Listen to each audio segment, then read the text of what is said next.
afternoon. I'm Emina S. I'm a senior here at Viewpoint, and today I'm going to talk to you about synesthesia. So, synesthesia, as you can see, is the involuntary overlapping of senses. So, this can manifest itself in a lot of different ways. Some people can maybe feel a sound, or they can feel a texture when they smell something.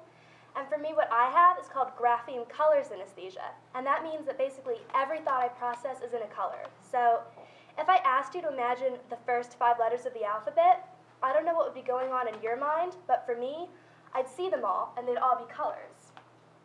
So, this is my alphabet, and these are the numbers 1 through 9, and it's always been like this. They all just inherently have a color. So, A has always been red, B is always blue, and it's been like this for all of my life.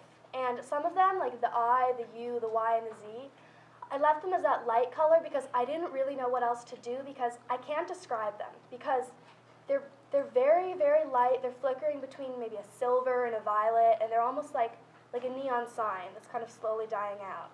And it's more of the motion than the actual visual image itself, but I think those are really fascinating. And so, I always thought this was normal because it just seemed so natural to me. It wasn't ever something I tried to do. It just happened unconsciously. But probably around 8th grade, I remember asking my friend, what color do you think 7 is? And she just looked at me like there's something wrong with me.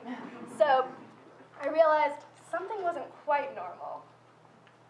So I did some research, and it turns out in our brain there's the fusiform gyrus, which is that pink part right there.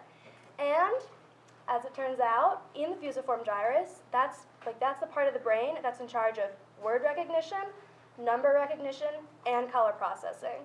So it kind of makes sense that there's just kind of some cross-firing between the neurons in there in my brain that most people don't usually have. There's just some extra pathways that are allowing all those things to mix together. So when I was trying to think about how this has affected me, it was hard because I really don't know what my life would be like if I didn't think in colors. But I do think it's helped me because my memory is a lot better when I'm trying to think about maybe a word, how to spell something, or how to do a certain math problem, because all I have to do is recall what color it is, and everything else just kind of falls into place around the colors. And I think the best example of this isn't me, but this picture here was drawn by Daniel Tammet, and it was his perception of pi.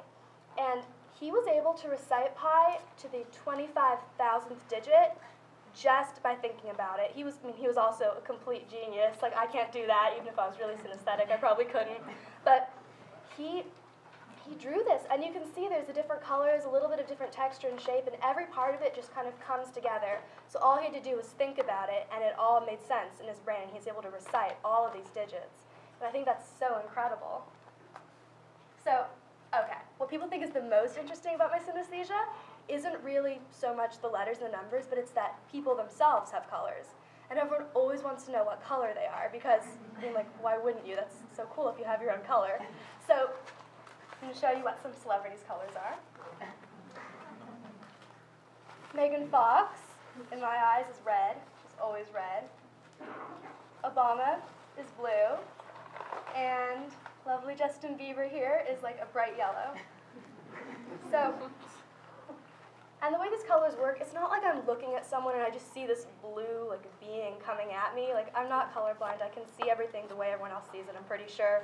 But it's just that those colors will flash in my mind when I'm thinking of that person. And people usually want to know next, well, what does that mean? What if I don't like that color? Can you change it? Or what does that tell you about me? And I just say, well, it doesn't tell me anything about you. It's not about you. It doesn't mean anything. It's just what's going on in my mind when I think about you and how I'm processing my thought of you. So maybe it's something to do with the first letter of your name. Maybe it's what color of clothes you're wearing the first time I met you. I'm not sure, but it's not a reflection on the person themselves. So after thinking about synesthesia for a while, I was trying to figure out, why do I have this, or why is it even interesting that I have it? Because a lot of people have come up to me after I talk to them, and they say, wow, I wonder what it's like. But, I have no idea what it's like to not have synesthesia. I can't even imagine. Oh, sorry, guys. Sorry, I'm gonna have a little bit of water. Just a second. So, I can't even imagine thinking of something and not seeing a color. That's what would happen? Would you just hear it in your mind, or would you just maybe see it as black or gray or something? But really, the the reason I'm talking to you is because it makes me question, and hopefully it'll make you question, like, are we all perceiving the world and thinking thoughts in entirely different ways? And if so, how can we actually think about the way we think and the way we process information? How can we find out what's unique and what about that makes us special? And then how can we use that to our advantage? And I think if everyone just thought about this a little and realized the little nuances in the way you think that maybe no one else has, because no one else can see into your brain and no one else can take that away from you. And I think if you just think about that, you can open up a whole new world of possibilities. Thank you.